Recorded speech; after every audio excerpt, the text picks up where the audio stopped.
Bon dia a tots i totes. Benvinguts un altre cop a un dels webinars del cicle Webinars i Escola i Neurodesenvolupament.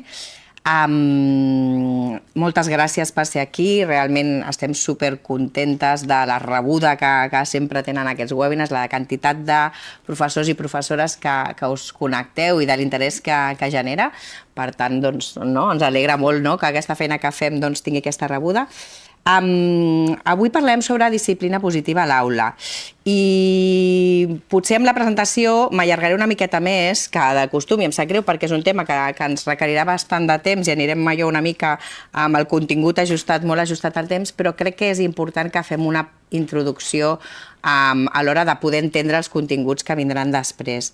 Crec que hem de tenir en compte una miqueta el context històric i el context social, és a dir, venim d'un context històric, un context social, probablement d'unes herències amb un estil educatiu més autoritari, i mica en mica amb els últims canvis socials, evidentment, s'ha anat intentant instaurar aquest estil una miqueta més democràtic. Evidentment aquest estil democràtic moltes vegades no és fàcil i és cert que també les famílies han passat aquests canvis de pautes, aquests canvis de criança i tot això jo crec que està generant també com certes inquietuds. Sabem també a més que la comunitat educativa, mestres, professors, esteu en un moment convuls en el sentit que realment ho sentim en els foros en els que podem compartir amb vosaltres, en què esteu en una situació en què probablement els recursos que se us donen no són els adequats tant quantitativament com qualitativament, en què hi ha un decret d'inclusió que fa que hi hagi una sèrie de necessitats a l'aula que potser no estan del tot cobertes i que fa que potser el dia a dia vostre sigui una miqueta més complex. I, per tant, parlar de disciplina positiva en el moment en què potser inclús totes aquestes pautes pedagògiques, aquests nous estils pedagògics passen per un moment com de revisió, podríem dir-ho, doncs, haig de confessar que ens ha resultat, a vegades inclús, hem tingut alguns dubtes de com plantejar-ho, perquè entenem que el que explicarem avui és un model que crec que s'ha interpretat malament. Per tant, un dels objectius d'avui és intentar explicar realment aquest model en què es basa i en què no es basa, perquè entenem que el que estarem plantejant són situacions moltes vegades idíl·liques, moltes vegades en les quals potser no tindreu, o ideals, més que idíl·liques, en la que no tindreu prou recursos com per dur-les a terme, o perquè moltes vegades inclús ens ho hem plantejat de dir, ens sentireu i direu, apa, aquestes que vinguin a la meva aula i que intentin fer això. I us entenem. Nosaltres habitualment tenim 1, 2, 3, 4, 5 nens com a molt quan estem treballant i vosaltres en teniu 25 o 28 o 30, per tant entenem molt bé que probablement aquest exercici d'empatia que hem intentat fer a cada diapositiva que hem fet, perquè hem intentat fer aquest exercici d'empatia cap a nosaltres podem tenir unes biaix, per tant us demano una mirada molt oberta i molt positiva i molt amable cap a nosaltres, perquè el que estem intentant donar és eines perquè el vostre dia a dia sigui més fàcil, tenint en compte que la societat ens demana aquest canvi pedagògic, que ens demanen aquestes eines i que probablement, potser el 100% serà impossible de dur-les a terme, probablement el 80% tampoc, però només que potser el 10% o el 20% puguem generar un canvi en petits moments del dia a dia o de la vostra aula, hem considerat que era important posar-vos aquest model. I no m'enrotllo més. Per això ens ajudarà molt la Berta Fernández, ja la coneixeu d'altres webinars.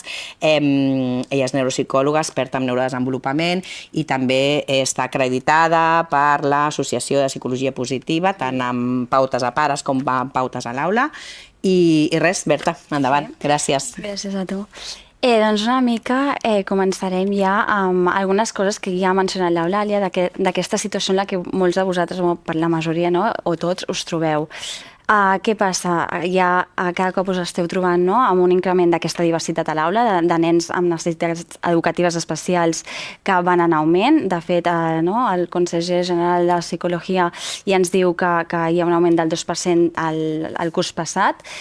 I no només, sinó que altres estudis també ens diuen que entre un 5 i un 15% de nens amb edats educatives tenen un trastorn del neurodesenvolupament, no? Alguns d'ells especialment trastorns d'aprenentatge, TDAH, que clar, que són necessitats que s'han d'abordar a l'escola, no? És a dir, heu d'intentar fer malabars amb els recursos que teniu, i que moltes cops, el que deia, que les hores de llevadora, les hores d'educació especial no donen, amb aquest decret d'inclusió que hi ha darrere. Llavors també teniu una càrrega administrativa important amb tot el tema dels plans individualitzats, les coordinacions, l'engegament de protocols, que allà està també. I un tema molt important que crec que cada cop es va trobant més i es va parlant més també, és el tema de la salut mental. Salut mental no només dels propis alumnes, que inclús estudis, un estudi de l'Hospital del Mar ja deia que un dels més freqüents que ens podem trobar era trastorns més depressius o d'ansietat, sinó inclús de les famílies, de dir quina motxilla té aquell alumne, com ve que hi ha un alumne a l'aula que ha passat a casa i perquè vingui així, d'aquesta manera. Poder pensar també en aquestes famílies que involucren directament al nostre alumne. I que, malauradament, molts d'aquests alumnes no demanen ajuda i, per tant, no la reben. El que deia l'Eulàlia, d'aquests nous enfocaments pedagògics, el nou currículum, noves didàctiques, nou material, nous llibres en els que també us heu d'anar adaptant, i el futur laboral, que sabem que l'educació sempre va en sintonia amb aquest futur laboral, i ens diu, que així ho diu la World Economic Forum, aquest article, en el que cada vegada les empreses ja no demanen tant el que són les hard skills, que són les capacitats més tècniques, sinó les que són més de pensament reflexiu. Estem en un món envaït d'informació, envaït de dades, i el que volem és persones que puguin interpretar aquesta informació de manera més crítica. Sí, en el fons el World Economic Forum fa un estudi cada any, una miqueta no sé si és cada any, però de forma freqüent, de quines són les habilitats dels treballadors del futur, una miqueta, i quines són aquelles habilitats, per tant, una mica en el fons, per al que hauríem d'estar preparant els alumnes d'ara. Ahir estàvem això i em deien, és que els alumnes d'ara serà el metge que m'operarà quan jo sigui gran, serà el que m'atendrà, d'això. Vull dir que en el fons, inclús pensant en això, és a dir, quines són les habilitats que amb aquesta societat tan canviant necessitaran aquestes persones. I són habilitats que ja els últims estudis, inclús l'anterior estudi, ens anaven indicant que les coses anaven per aquest tipus d'habilitats molt més, les soft skills, que es diuen. Que són les interpersonals, com podeu veure en blau també, aquesta part de resiliència, de flexibilitat, i la part més de verd, més fort, que està més a la posició 8 i 9, també d'empatia i de treballar en equip. I, bàsicament, aquesta era una mica la motivació que deia l'Eulàlia per engegar aquest webinar, era poder donar-nos aquestes petites eines per afrontar aquests reptes diaris que us trobeu a l'aula i que segurament hi haurà més i no els hem posat perquè no estem amb vosaltres al dia a dia, però hem intentat poder entendre al màxim la vostra situació. Una mica els orígens d'aquesta disciplina positiva ve del segle XX, amb el psiquiatre Alfred Adler, en el que ja va ser el primer en comentar la psicologia individual i els drets de l'infant. Després es va unir el seu company Rudolf, amb ja una mica prioritzant el que era una criança ja respectuosa i democràtica, que va dir, en la que es tenia en compte aquesta part més de col·laboració i cooperació dins de la solució de problemes dins de la família i dins de les escoles, i de respecte mutu, mutu pel nen, per l'infant i per la família. Després, en el segle XXI, ja es van unir les psicoterapeutes Nelsen i Lin, van agafar els treballs que van fer els psiquiatres anteriors i van agafar la terminologia de disciplina positiva, i elles ja van ser qui van començar a divulgar aquesta manera bàsicament de relacionar-nos que tenim amb la gent que tenim al voltant d'una manera respectuosa. I elles van fer el pas de dir, escolta, és que no només ens relacionem amb els nostres alumnes, amb els nostres infants, sinó que també ens relacionem amb els nostres companys, dins la feina o inclús amb la nostra parella. Llavors elles també van ampliar aquesta part de disciplina positiva el que és amb la parella i amb l'empresa. I ara ja ens endinsem una mica amb els principis de disciplina positiva. Amb què és i què no és, una mica desestigmatitzar també aquests mites. Què és un dels principis principals de la disciplina positiva és que l'estil de lideratge és amable i ferma a la vegada. Quan parlem d'amable i ferma, ens referim a un estil de lideratge en què té una alta amabilitat, és a dir, hi ha una part d'empatia, comprensió i de connexió cap a aquell alumne, però també hi ha aquesta alta firmesa, aquests límits clars, respectuosos però clars i fermes. Hi ha les dues vessants que moltes vegades aquí veieu altres estils de lideratge que anem passant d'una banda a l'altra, com per exemple quan hi ha una alta amabilitat però baixa firmesa, prioritzem molt aquesta connexió però no hi ha aquests límits, parlaríem d'un permissiu, o després d'un autoritari, tot al revés de sí, hi ha una alta fermesa però no hi ha aquesta part d'amabilitat i respecte, de connexió, llavors tenim uns límits molt impermeables, molt estrictes, molt exigents i molt imposats, a vegades. I la majoria... Sí, de fet, aquesta taula, Berta, és una taula que ens situa una miqueta aquests diferents estils, diguem-ne, de criança cap a pares, però també de relació, cap a rols, com poden ser l'aula o com comentàvem abans amb el tema laboral.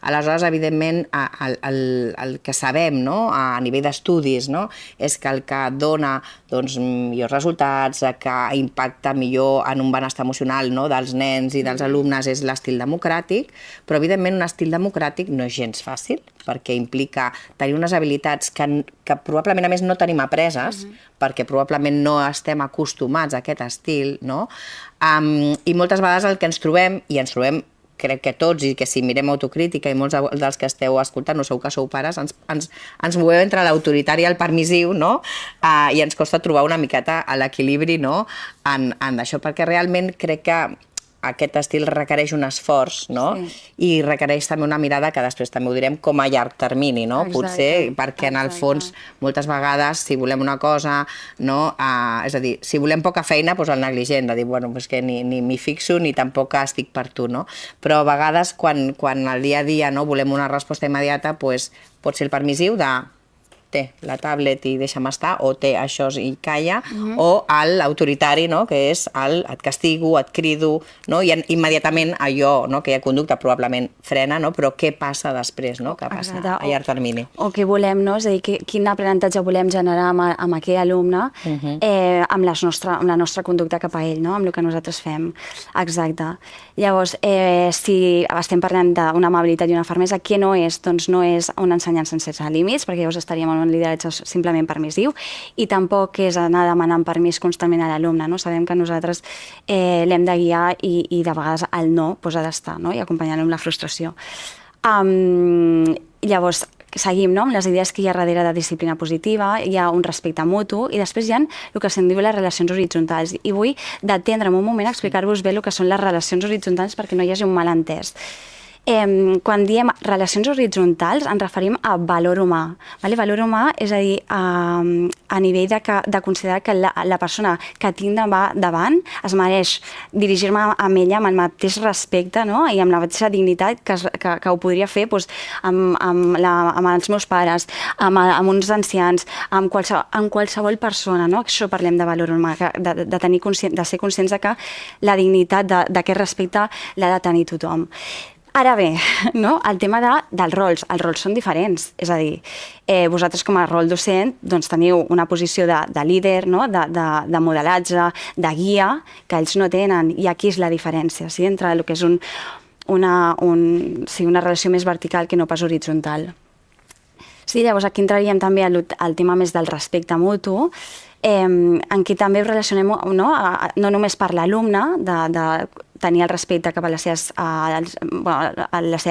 fites evolutives, les seves característiques, singularitats, alentar-lo, sinó també entre ells. És a dir, què passa quan nosaltres, l'alumne aprèn que només ha de respectar quan hi ha una autoritat, quan ens dirigim a ell amb autoritat, que després quan hi hagi un igual, potser a ell no li genera aquest respecte, a diferència de les relacions horitzontals en què li estem ensenyant que tothom mereix aquest respecte.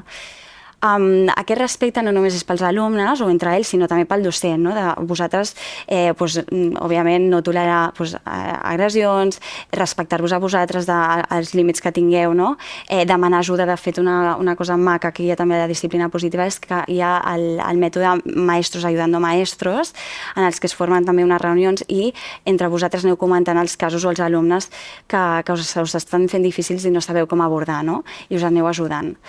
Clar, en aquest sentit, és cert que a més hem rebut moltes vegades, no?, quan després dels webinars que feu els qüestionaris i tal, que ens van molt bé, la veritat, perquè així també ens dona una miqueta la idea del que us interessa, no?, que moltes vegades ens heu parlat, no?, ostres, que us preocupen aquest tipus de relacions, que una de les coses que bull més probablement, no?, és les faltes de respecte a l'aula, sobretot els últims anys de primària i secundària, tot i que últimament ja estem, no?, ens esteu dient, ostres, cada cop, no?, ens les trobem abans. Clar, per tant, una miqueta tenir clar, no?, el fet de que el rol, no?, és a dir, el rol del docent ha d'estar molt clar, el respecte ha de ser cap a tothom i, per tant, també cap a la resta dels alumnes, no? Si hi ha un alumne que no està conveint, no?, o convivint amb les normes, no?, i que, a més, el respecte també ha de ser cap a la situació, no? És a dir, ha de ser entre els companys, ha de ser cap al docent, ha de ser cap a nosaltres mateixos. Nosaltres mateixos hem de, no?, posar aquest de dir, bueno, fins, no?, aquests són els límits, no?, que per mi són, i també hi ha altres normes, no?, que s'han de respectar, que venen donades també a vegades per ens externs, és a dir, que inclús aquestes normes podem estar-hi d'acord o no hi podem estar, no? Però normes que estan subscrites amb el centre educatiu, que són normes genèriques o normes del departament, o inclús normes d'un edifici en el que s'està circunscrit aquella escola, doncs són normes que s'han de respectar, no? I aquest respecte cap a la persona, cap a qualsevol persona, no?, igual, l'alumne, i cap a la situació i cap a les normes, creiem que és una cosa molt important i amb això és el que crec que no s'ha acabat d'entendre, no?, moltes vegades amb la disciplina positiva. Crec que la disciplina positiva s'ha entès com un respecte només cap a l'infant, no?, i no cap a la resta de les coses, no? Per tant, també una miqueta quin aprenentatge, no?, li estem donant a aquest infant. Exacte. Llavors, què no és, no, la disciplina positiva? Doncs no és les relacions verticals, com hem dit, no? Es prioritza aquest valor humà i uns rols diferents, i tampoc és intentar, no, generar aquest respecte amb amenaces, no? Perquè tornem a faltar aquesta part de respecte mutu. Què més hi ha darrere de la disciplina positiva? És una cosa molt xula que té també és que veu els errors com a oportunitats, sí? I ens enfoquem molt en les solucions del que ha passat. Aquí també em vull aturar una mica perquè abans d'entrar en el que és les solucions i la búsqueda d'aquestes, vull explicar-vos una mica com funciona el cervell, ¿vale? I us ho explicaré d'una manera molt informal perquè també ho pugueu explicar així als vostres alumnes, en el que direm que la palma de la meva mà és el cervell, ¿vale? Llavors la part del tronc del canell seria el cervell reptilià, que seria tota la part més de conductes no controlades, la respiració, el batec, la fugida més instintiva. Després hi hauria la part més interna del cervell, que seria el nostre cervell més emocional, el sistema límbic, amigdalar, i després hi hauria el que cobreix el nostre sistema límbic, la part prefrontal, que és la que ens ajuda a prendre decisions, a la impulsivitat, a buscar solucions, sí? A tota aquesta part. Què passa si nosaltres hi ha una situació que ens genera un malestar? Què passa, no, amb el nostre cervell? Pum, es destapa. I el que es diu és que hi ha un segrest amigdalar, ¿vale? Ens deixem emportar per les emocions. Quan estem així és impossible buscar solucions, és impossible que li demanem a aquell alumne què hauries de fer diferent, no? Hem de fer aquest temps fora, que aquest temps fora pot ser en un espai en el que inclús es pugui acordar amb l'alumne i crear-lo tots junts, no només amb l'alumne, sinó en tota la classe.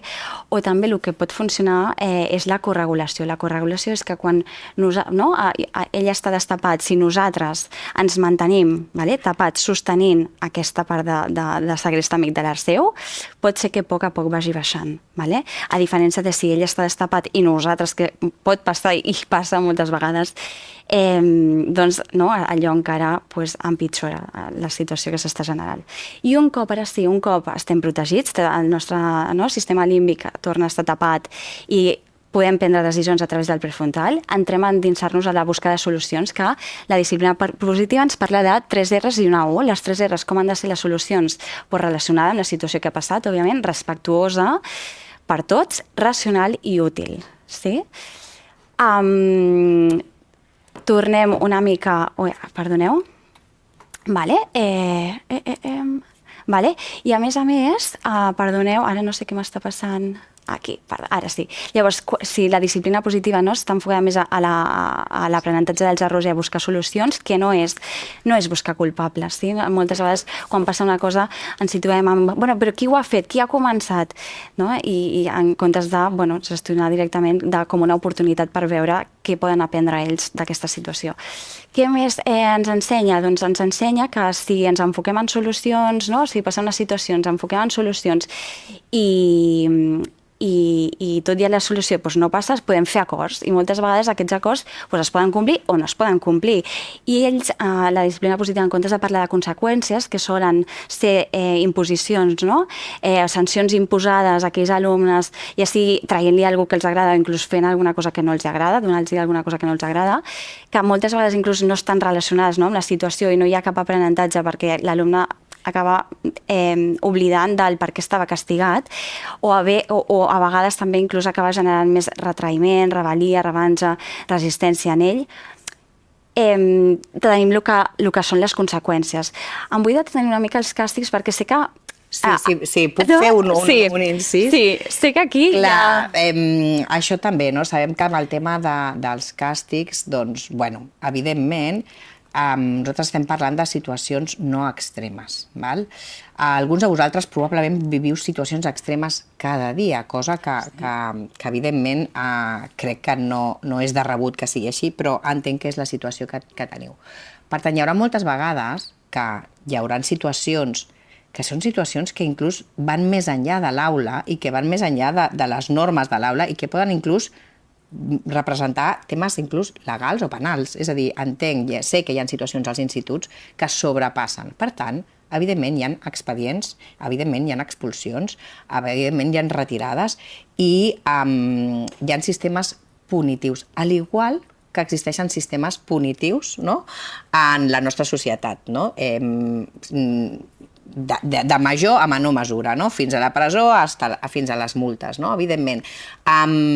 Però tots estarem d'acord en que si podem evitar-los i si tenim alguna alternativa millor que aquesta, doncs les alternatives serien intentar buscar això, aquestes conseqüències. Per exemple, jo sé que moltes de les alternatives són aquestes feines que feu de reparació, a vegades, o de dir, ostres, doncs mira, hi ha hagut aquest incident, doncs mira, has trencat això, doncs mira, vindràs i estaràs unes horetes i intentaràs això, o has fet aquesta cosa, és a dir, que intenteu buscar aquesta norma més de conseqüències lògiques i no tant de càstigs. Però, evidentment, que com a tota la societat, i també això ells ho han d'aprendre perquè hi ha un tema de que després s'exposaran a totes aquestes normes, hi ha càstigs i hi ha sistemes punitius amb conductes que superen allò esperable. No sé si m'explico amb lo esperable, però és a dir, jo m'agradaria que féssim una metàfora amb la societat, de dir, quan utilitzem aquestes mesures punitives? Quan algú realment fa conductes que passen molt enllà de la norma establerta. Per tant, intentem pensar, ens agradaria pensar que aquestes són la minoria de les vegades i que la majoria de vegades aquelles coses que ens trobem al dia a dia es poguessin solventar amb aquestes alternatives o amb aquestes conseqüències més lògiques i més naturals. Exacte, i tornem. Ara, per exemple, una conseqüència lògica, que seria aquí sí que entra el factor humà, a diferència de la natural, que una conseqüència natural en què nosaltres no fem res, simplement la situació ja genera aquesta conseqüència, seria quan l'alumne, recordem que ja comença a fer fred, que agafi la jaqueta, però ell no vol, llavors sortim a l'hora del pati i què passa? Que té fred. Clar, aquí ell ja està vivint aquesta conseqüència lògica de la situació de no haver volgut, de responsabilitzar-se de la seva conducta o del que ha decidit. I per tant aquí no cal ni que diguem res, ni que fem res, no cal buscar el que dèiem que no era la disciplina positiva, és que ja t'ho he dit, la culpabilitat. I després, les lògiques, aquí sí que entra el nostre factor, i sí que han de complir aquests 4 criteris, no? De ser raonables, relacionades, sobretot treballades amb anticipació, amb acords amb ells i respectuoses. Per exemple, no? És a dir, si, el que deia l'Eulàlia, si hi ha alguna que es trenca, doncs, òbviament, potser una conseqüència lògica que es parla, o quan doneu el material als alumnes, no? Quan comenceu al col·le, i els hi deixeu el material perquè utilitzin, però clar, aquest material l'any que ve altres alumnes l'hauran d'utilitzar. Què passa si us tornen el material guixat, no? O fet malbé? Doncs se'ls anticipa de dir, mira, no? Aquest material s'ha de cuidar, si no es cuida, de cara a l'any vinent no us podreu optar a aquesta ajuda de donar-vos el material i potser l'haureu de comprar, no? Són conseqüències relacionades o inclús el tema de fer fora, no? Sobretot, sí, inclús un càstig que potser a vegades no es pot veure com una conseqüència. També cal dir que hi ha conseqüències lògiques que són càstigs disfressats, o sigui, també és veritat, no? Però el matís és important. I el matís és molt important en el sentit que si això està acordat prèviament i informat prèviament, a tots ens és més fàcil entendre aquesta situació i, per tant, crec que és important que posem unes normes i que expliquem què passarà quan aquestes normes no es compleixen. I una miqueta, fem una miqueta el raonament, no? Vull dir, imagineu-vos que aparqueu el cotxe, no? No hi ha cap senyal, sembla que tot bé, i quan arribeu, no? Us trobeu que us l'ha retirat la grua, ostres, quina sensació teniu, no? D'injustícia, de que com ha sigut això, aquí no hi ha cap senyal, per què me l'han retirat, però si aparqueu a un lloc que hi ha una senyal enorme de prohibido aparcar, una línia groga, i tot i així diu, bueno, mira, me l'aparco i m'arrisco. I quan trobeu ja la grua, evidentment també fa ràbia, però és una mica de dir, bueno, ja ho sabia i ja ho he tingut m'ho he merescut, en aquest sentit. Aleshores, una miqueta entendre que si són revelades anticipadament, aquest matís, per molt que pugui assemblar-se a un càstig, és important. És important. I a més també que sigui raonable, que sigui relacionat, que sigui respectuós, és a dir, que no hi hagi una humiliació darrere d'aquest càstig, no? Exacte, exacte. Per tant, si estem parlant de conseqüències lògiques, que no és el tema d'evitar aquests premis i càstigs més descontextualitzats de la situació, inclús no avisats, que tornem, que pot passar, però tenir en ment que potser en certes situacions poder-les gestionar de maneres diferents. Què més? Què més hi ha per... Exacte, què més per anar acabant? El que són els principis de la disciplina positiva, hi ha el més enllà de la conducta, no? És un mètode que no ens fixem només en el que s'observa a l'aula, com per exemple que no presta atenció, que està cridant, que fa xivarri, que ens desafia, que no acaba les tasques, que no es para de moure. Tot això seria la típica metàfora d'Elisabet, la punta de dalt, però sí que és veritat que la disciplina positiva ens fa pensar una mica sobre què pot estar passant en aquell nen perquè estigui tenint aquella conducta, i moltes vegades pot ser una falta de coneixement del que s'espera d'ell en aquella situació, falta d'habilitat, una falta d'autocontrol o hipersensibilitats, que aquí entraria més en el que són els trastorns del neurodesenvolupament, o inclús aquella motxilla que us havia comentat en un principi, de la salut mental, de vés a saber aquell nen quina situació ha viscut a casa o fora de l'aula, ja sigui amb altres companys o familiars. Sí, a vegades entendre que hi ha darrere de la conducta, que és el que diem, la conducta, el que veiem és la punta de l'iceberg, que hi ha darrere, i aquí és veritat que també entra molt el poder entendre que potser hi ha unes dificultats específiques a aquest nen que fan que es comporti així, unes hipersensibilitats en el cas de l'autisme, i que quantes vegades, i això relacionat amb el que hem comentat abans, a l'inici, Berta, el fet de l'infradiagnòstic, o nens no diagnosticats, això sobretot us trobeu moltes vegades a primeres etapes de primària o inclús a vegades a secundària, però que sí que realment a vegades la manca de conèixer un diagnòstic sobre això fa que no entenguem per què s'està comportant, i això va relacionat més amb un problema de neurodesenvolupament que no pas amb una altra cosa. Però a vegades poden ser altres motius, pot ser que aquest nen tingui una incapacitat, no estigui entenent bé la situació, no sàpiga ben bé què és el que s'ha de fer, o hi hagi aspectes emocionals relacionats amb l'entorn familiar. Exacte. I a part d'aquests, també un que ens remarca molt la disciplina positiva és que darrere dels alumnes, i inclús et diria de totes les persones, hi ha el sentiment de buscar, que sentim que pertanyem en aquella aula, que pertanyem en aquella escola, en aquell grup, i contribució, és a dir, que som importants i som útils, I aquest sentiment, aquests dos sentiments els anem construint a mesura que ens anem relacionant amb l'entorn i amb els altres. Us he posat, i ells van creant aquesta lògica privada a través d'aquesta relació amb el món, en què ens anem creant una percepció de com som nosaltres, com és el món i com és l'altre. En aquests, percebent la situació, després interpretant-la, quin sentiment em genera i quina reacció tinc. Per exemple, una situació en la que l'alumne està acabant una tasca o el que sigui i se'ns tira el temps a sobre, el volem ajudar i li acabem fent, de dir, ja està, era això i punt. Som-hi, anem. Clar, aquí a nivell d'interpretació potser l'alumne diu, ostres, no soc capaç, sempre necessitaré aquesta ajuda perquè jo no ho puc fer. A nivell d'emoció, potser frustració o incapacitat, i a nivell de reacció, potser rebuig a la tasca o apatia, o directament desconnexió de l'activitat en si. O busca sempre, inclús la reacció de sempre buscar aquesta ajuda i no intentar fer-ho sols. A més, ens parla que aquests dos sentiments, és a dir, el sentiment de pertinença i contribució, també la busquen a través d'altres conductes que ells diuen fites equivocades, en les que, per exemple, a través d'una atenció excessiva, ells pensen que els som importants. És el nen que només sent que és important quan l'estem mirant, quan l'estem atenent, quan l'estem parlant amb ell. Aquí sí que podem redirigir aquesta conducta cap a una ajuda cap a nosaltres o inclús fer alguna comunicació no verbal, algun gest, algun contacte.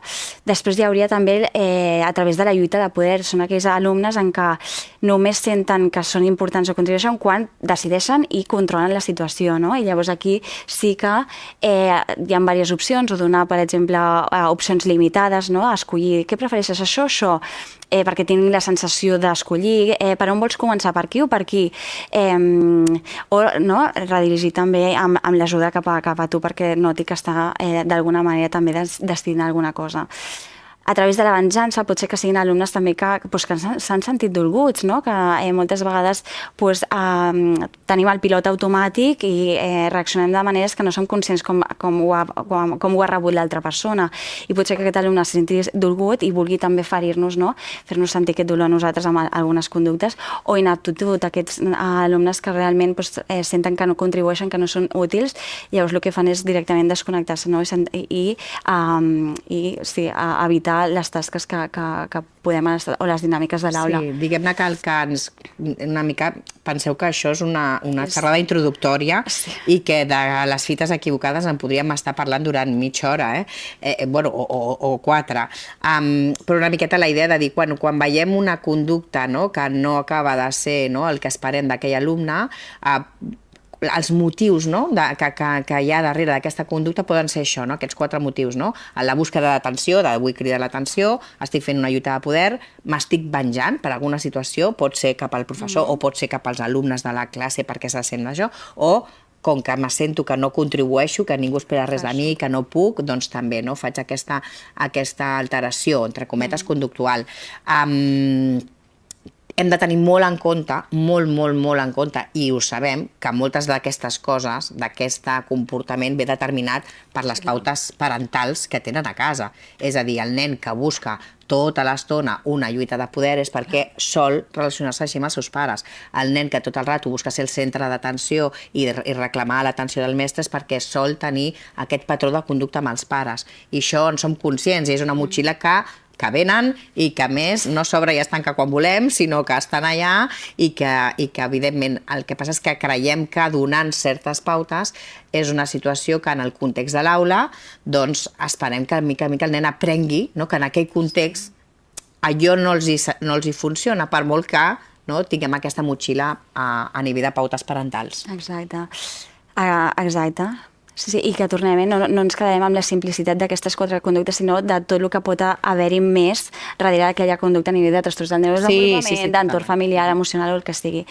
I per últim, que és una educació a llarg plaç, són habilitats, una manera de relacionar-nos i de crear unes habilitats socioemocionals que no són ràpides, però que sí que sabem que es mantenen i que són per tota la vida, perquè en el fons ens estarem relacionant de maneres diferents al llarg dels nostres cicles vitals. Entrem ja una mica a fer una mica de dinàmica, Vale? I sí que us demanaré que pugueu escanejar aquest codi que hi ha aquí, aquest QR, i que poseu, us sortirà una pàgina web, que és el Mentimeter, i poseu aquest codi. Llavors, us sortirà una pantalla en la que vosaltres podeu escriure i m'agradaria que escriviu quins reptes i quins desafiaments us podeu trobar a l'aula freqüentment. Les persones que no pugueu entrar o que tingueu alguns problemes, no us preocupeu, ens ho podeu enviar pel xat del mateix... Sí, nosaltres també ho estarem rebent, sí, perquè si no teniu un mòbil a mà o no us deixa entrar o el que sigui, o teniu problemes tècnics o no us ve de gust fer-ho per aquí o no us ve de gust dir res, és igual, vull dir, és una miqueta per entendre, no?, i analitzar aquests reptes i poder fer una mica una dinàmica sobre el que vosaltres ens aporteu. Llavors, si aneu contestant, anem veient les respostes. Sí, exacte. Sí. A veure, vale. Quins reptes trobeu a l'aula? A veure... Ui. Bueno, sempre va, No sé, hi ha una vale, miqueta de retard, no sé ara suposo que aniran sortint les d'això. Si no ens ho podeu dir pel xat Si no, mateix, ens podeu anar dient pel xat, si veieu que no... Aviam. No sé si és que hi ha algun error en el programa. Potser no us està funcionant. Sí?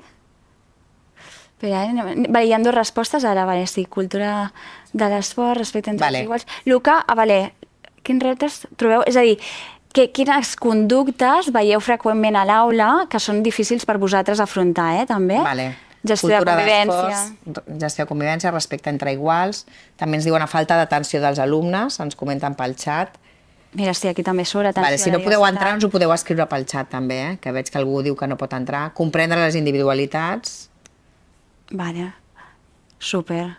Desafiament a l'autoritat... Desafiament a l'autoritat, assumir responsabilitats, pocs recursos humans. Aquí poc podem fer, molta diversitat, no saber-ne prou, no? Tot aquest tema de recursos també. Faltes de respecte, sí. Vale. Desafiament a l'autoritat. Podríem resumir-ho amb l'atenció a la diversitat. El codi el teniu a dalt, és el 43270913, el veieu a la pantalla, que alguns demanen el codi, no? La indisciplina, emocions desbocades, clar. Perquè ho entengueu, els que surten més grans són els que... que heu repetit, sí, això és un núvol de paraules, diguem-ne, i els que surten més grans doncs són els que estan repetits. Vale. Seguim, perquè si no... Exacte. Sí, doncs, bueno, ens fem una idea i també una miqueta, espero que us serveixi per veure que els companys, la resta de companys, estan bastant semblants que vosaltres, no? Vale, ara... Sí, perdona, segueix. Sí, i ara, perdoneu. Vale, ui. Espera, un segon, que... Exacte. I ara sí que passem, vale, a... Agressivitat. Jo les tenim, després ens passem inclús, I ara sí que vull que fem un exercici d'aquestes, en les situacions que ens heu anat mencionant, com actueu, no?, en base a aquestes situacions. Aquí he posat alguns exemples d'intentar veure com gestioneu alguns d'aquests conflictes i amb total sinceritat, és a dir, que és inevitable a vegades utilitzar freqüentment els càstigs perquè no tenim altres eines, però per això estem aquí, per poder... Sí, sigueu sincers, Diu comprendre, el tema de la comprensió de la conducta, actuar... Arribar a acords, fantàstic. Molt bé. Ignorar la conducta, sí, a vegades també funciona, l'extinció. Segons quina conducta, sí. Castigar, ignorar... Sí. Però sobretot, molt bé, no? El tema d'arribar a acords i comprendre la conducta. Arribar a acords i comprendre la conducta. Tenim un públic privilegiat, Berta. Ara anem també posant... Exacte. I ara sí que farem... Veig que van seguint contestant. I ara tiro perquè si no ens donarà temps, perquè ens queda una dinàmica. Però veiem que la gran majoria, alguns de vosaltres heu intentat castigar, alguns heu cridat, alguns us heu comparat amb altres alumnes, alguns heu amenaçat, vull dir, perquè realment hi ha un moment en què l'exigència supera i et deixa sense eines i acabes amb això. Molts heu intentat comprendre la conducta i arribar a acords, cosa que és el més recomanable. Exacte. I ara torno, exacte. I aquí, l'últim repte és una mica imaginar, vull que us tanqueu els ulls o no, simplement els ulls, que us imagineu que esteu dins del que és la sala de professors i toca a la porta un antic alumne de fa 20 anys, no? I us ve a explicar com li va la vida. Quines característiques us agradaria que aquesta persona tingués quan parleu amb ell? Quines característiques? Ja torno, no? Torno a lo que és aquí, perquè em pugueu fer l'exercici de quines característiques us agradaria trobar en aquesta persona que us ha vingut a veure després de 20 anys. Quines qualitats, si us agradaria, empàtic, no sé, quines... No, quines qualitats us agradaria que tingués a l'alumne, Tolerància a la frustració, per exemple. Tolerància a la frustració. És a dir, que pogués tolerar millor la frustració, que siguis respectuós, que tingués calma, raonament, pensament més crític. Em va saber escoltar. Empatia. Agraïment, respectuós, raonament, no rebel, empatia, respecte, educat, empàtic, humanitat, integritat. Exacte. Familiaritat, que sabés estar, no rebel, feliç, no? És bonic això de feliç, no? Aquí podríem estar temps, però una mica la idea és quina... Bona persona. Bona persona. Quines coses nosaltres, és a dir, de la nostra conducta, com gestionem aquests conflictes o com actuem per apropar-nos a el que no volem aconseguir d'aquell alumne en un futur, en el que ens esteu dient aquí. Doncs una mica és el que volem donar-vos aquestes eines per apropar-nos a aquest GPS educatiu a nivell més d'habilitats socioemocionals. I torno una mica aquí, moltes gràcies perquè heu participat. Jo crec que és un exercici molt bonic, el fer aquesta projecció futura, i de dir, ostres, i llavors una mica de dir, potser hem de cultivar aquestes relacions una mica perquè sabem que la interferència de la vida d'un alumne passa per molts altres factors, però segur que els mestres podeu ficar el vostre granet de sorra, segur que tots teniu aquell mestre que teniu en el vostre record que creieu que va ficar un granet de sorra per ser qui sou.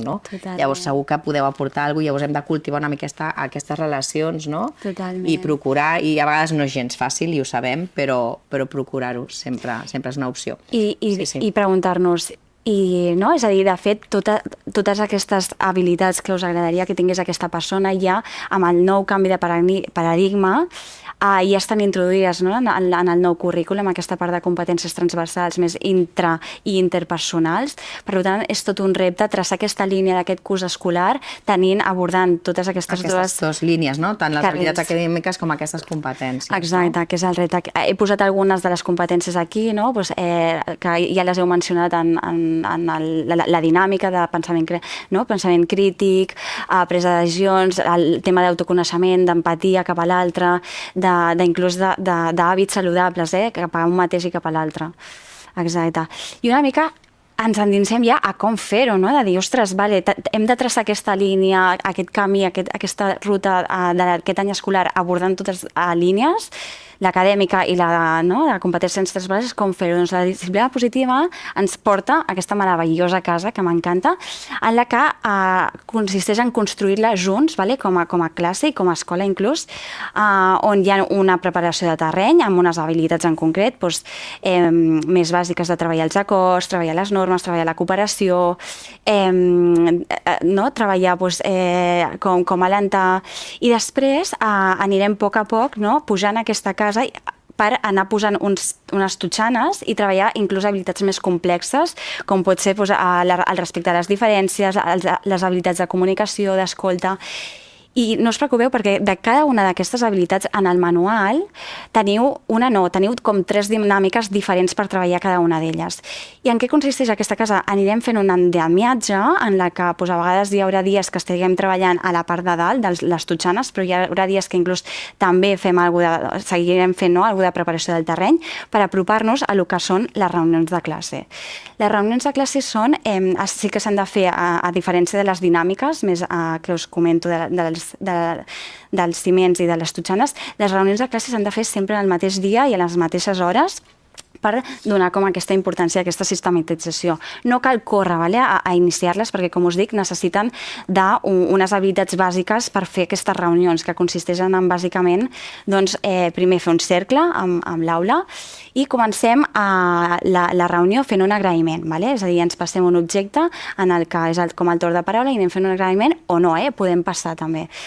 Un cop fem aquest cercle i ens agraïm, sí que ja comencem a lo que és la lectura de la nostra agenda, que haurà d'estar a l'aula, i els alumnes poden anotar allà algun problema que volen portar a la reunió de classe, ja sigui per compartir el que els hi passa, simplement compartir, ja sigui per debatre, veure què opinen els altres, o per buscar solucions en conjunt. Llavors, aquesta agenda no només són els alumnes que poden portar aquests problemes, sinó la pròpia professora, també la pròpia mestra pot portar algun problema que s'està donant de manera freqüent a l'aula i comentar-la de manera conjunta i acordar uns acords. Quan acabem de parlar del problema es fa... Jo crec, Berta, no, mirem el vídeo.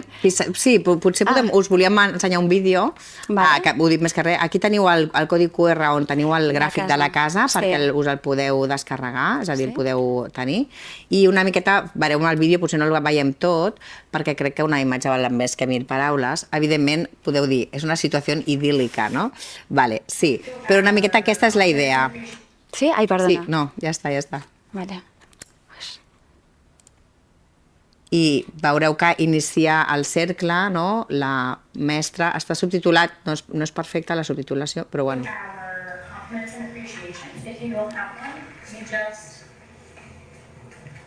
Pas, no? És aquí ens està dient que si no volen dir res, que poden passar també.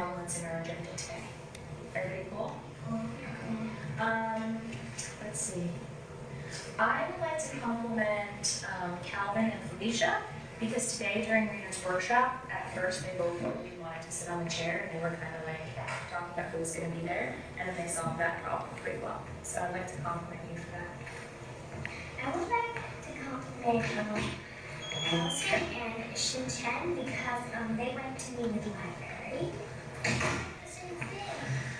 See that round went. Okay, we haven't done this before. Això és l'agenda. It's the first time that someone has written probably the agenda. So I want to describe to you what that process looks like for solving a problem.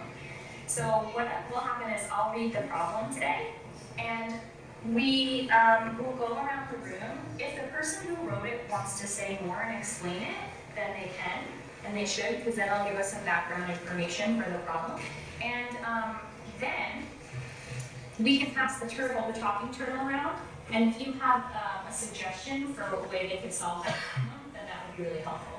Does that make sense? Okay, so I'm gonna, is that what you did in first grade? Okay. So it says, today, Ion and Zealand were provoking me. Anybody have a suggestion for a solution for Lolly at the moment?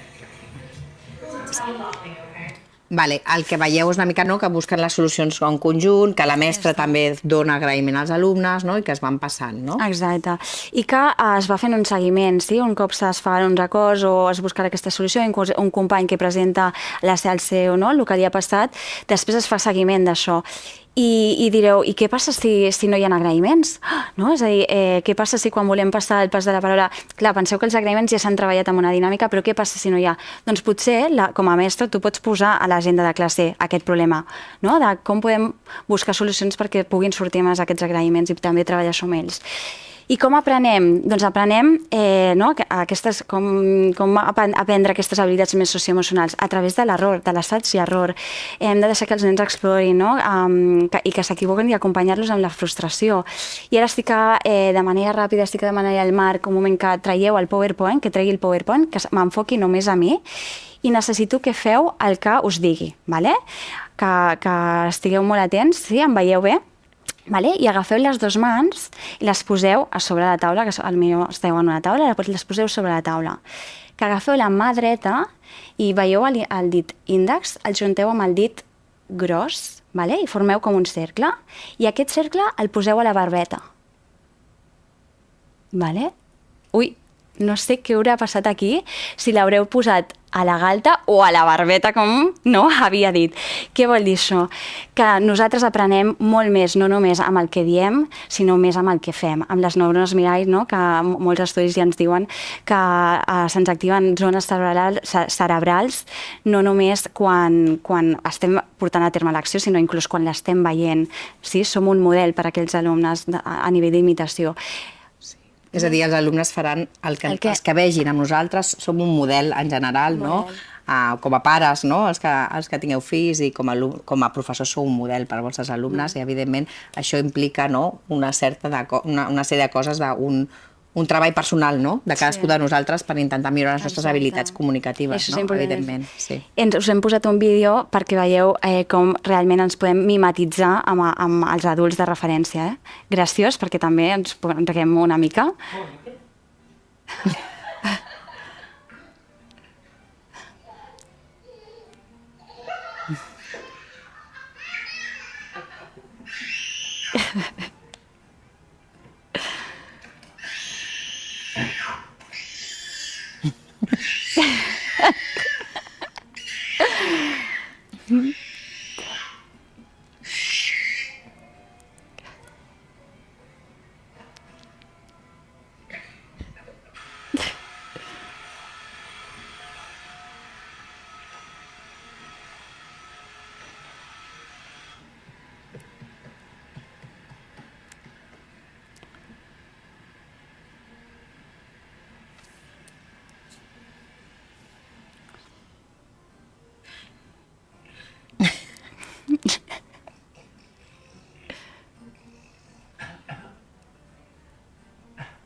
Passant les pàgines.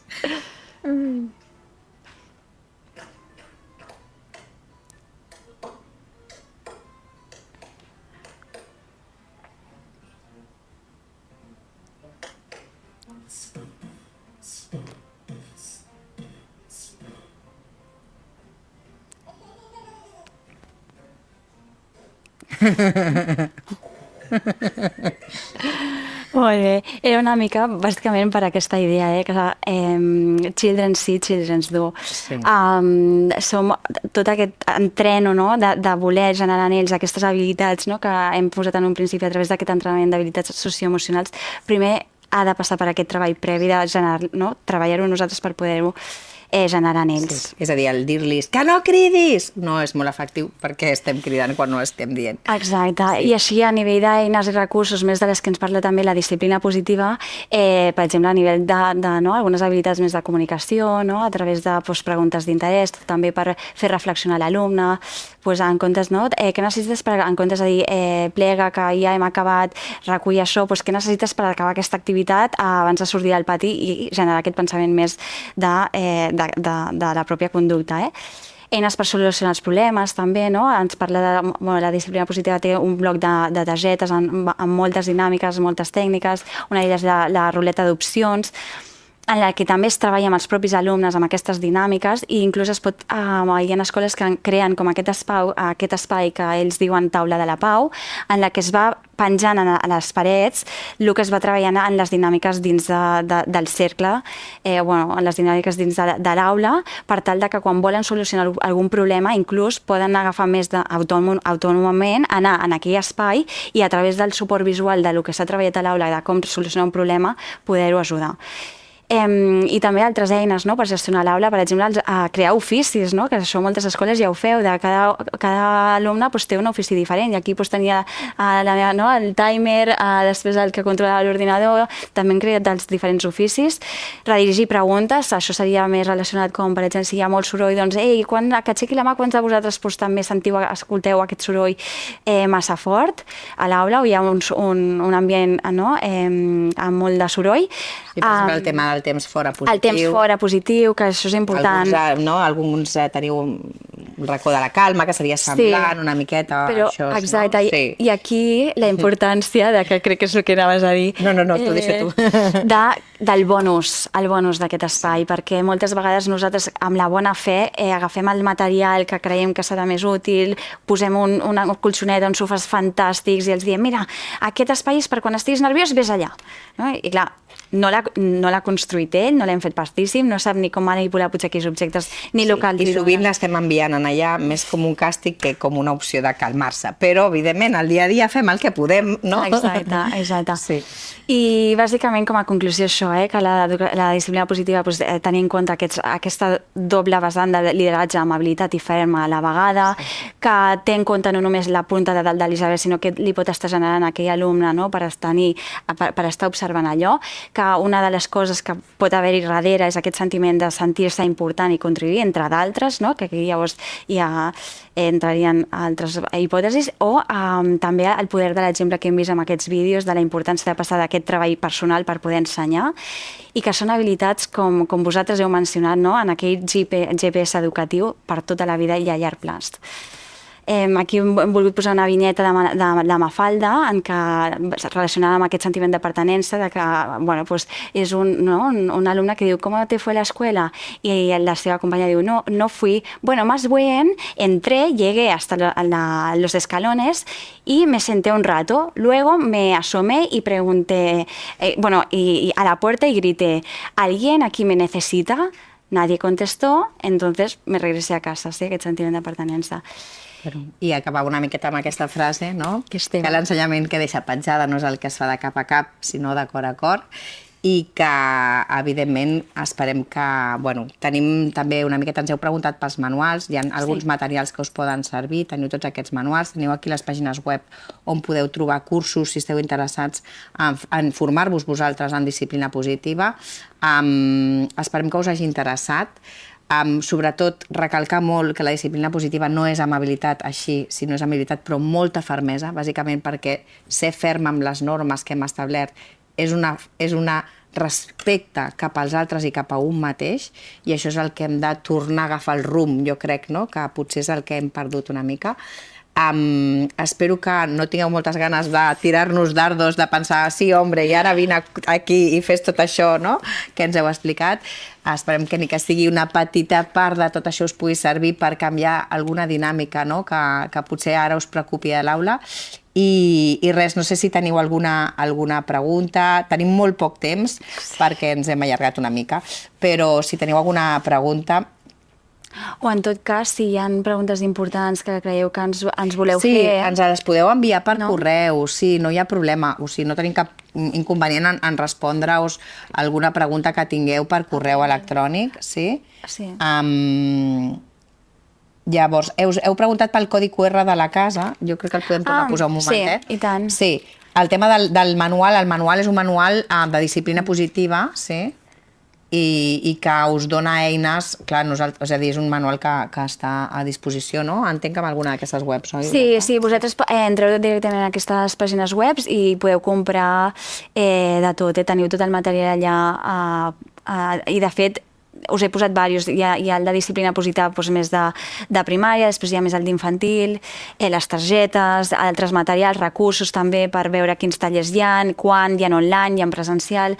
Jo, sempre que es pugui fer presencial, són tallers preciosos i supervivencials perquè passen per aquest treball més propi, amb la qual cosa et fas una idea del que generes en l'alumne moltes vegades. Bueno, moltes gràcies pels vostres comentaris, que són tots molt bonics. El David ens pregunta si parlarem algun dia del cercle restauratiu, on específicament no ho tenim previst algun altre contingut, però bé, és una opció, prenem nota. Val. No sé si hi ha alguna pregunta. En general, tots són comentaris, no?, d'agraïment, no hi ha cap pregunta. Us heu preguntat allò del manual, que us hem contestat.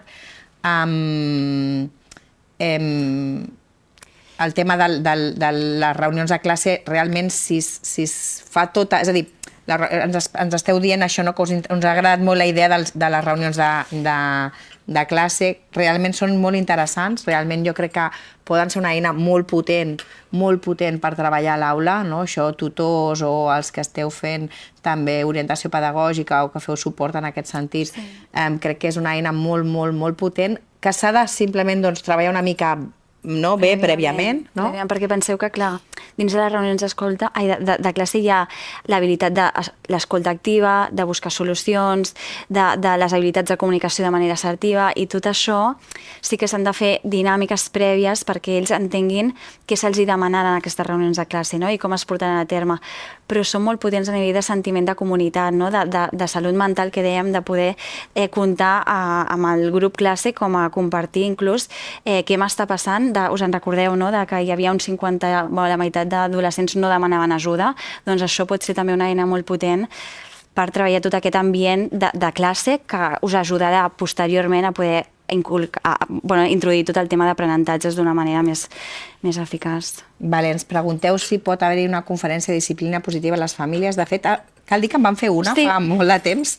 La teniu a la penjada a la web. Ho dic perquè si és pública i la podeu presentar i va estar destinada a les famílies, en podem repetir, I també ens pregunten per fer cursos o tallers. A la pàgina web de Disciplina Positiva, en principi, sempre hi ha una agenda amb tots els cursos i tallers que es van fent tant a nivell d'aula, com de família, com de parella, inclús, perquè és disciplina positiva en parella i disciplina positiva en l'empresa. O sigui que ja trobareu l'agenda amb els cursos que hi ha. Sí. Són molt interessants. Sí. Val. Quin tipus de dinàmiques prèvies? Bueno, és que això seria un webinar sencer, no? Però aquí us haig de dir que sí que el manual us estableix una línia cronològica de com ho faria ell de les dinàmiques més essencials que s'han de treballar abans, com per exemple el tema dels acords, de quins acords s'han de... O sigui, com acordem, quina seria una de les dinàmiques que hi ha, és què seria per vosaltres un any perfecte, no? Què hi hauria d'haver-hi en un any perfecte? Doncs aquí, clar, poden sortir moltes coses i els hem d'anar acompanyant a fer aquests acords de classe que estaran visuals, estaran penjats allà i s'hauran d'anar recordant, no?, de com s'estan portant, perquè segurament hi haurà coses que no s'estiguin portant a terme o s'hagin oblidat. Llavors, el manual sí que t'aconsella el que és una línia cronològica de treball d'aquestes habilitats, i també depèn quin ambient de classe tinguis, no? També pots familiaritzar-te amb algunes d'aquestes dinàmiques i veure què és el que realment necessita el teu grup classe. Sí, doncs us deixem amb això. Sapigueu que tindreu el vídeo penjat. Com sempre, us passarem l'enllaç d'aquí uns dies perquè el pugueu visualitzar. I res, ja ens trobem, us convocarem a noves iniciatives. En breu ja rebreu notícies nostres. O sigui que moltes gràcies per la vostra atenció i ens veiem aviat. Adéu, gràcies.